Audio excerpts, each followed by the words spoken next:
Redux.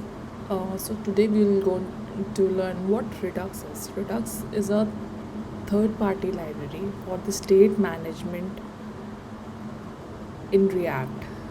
The state management could be a cross-component or application-wide state. Redux is one of the most important parts of React after hooks, and any React developer should be self-sufficient in Redux. Now there is one question. In React hooks, we have seen that we also have a thing called context API, which does the same thing. So how React is better than context API, I'll explain. There are few problems with context API. First is increase in the complexity of the code. In context API, we can have nested of JSX, which not only makes our code untidy but also creates problem while debugging.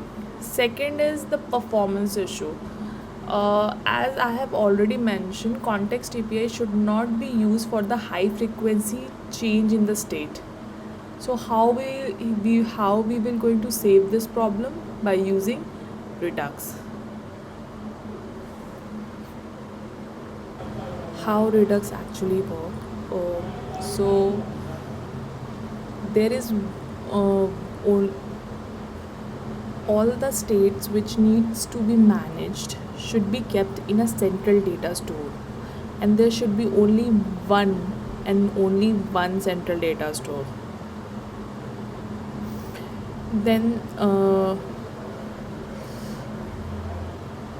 component, if component want to use their that state managed state, it has to subscribe to the central data.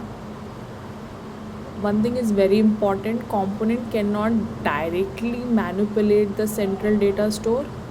It can only get the information using subscribe.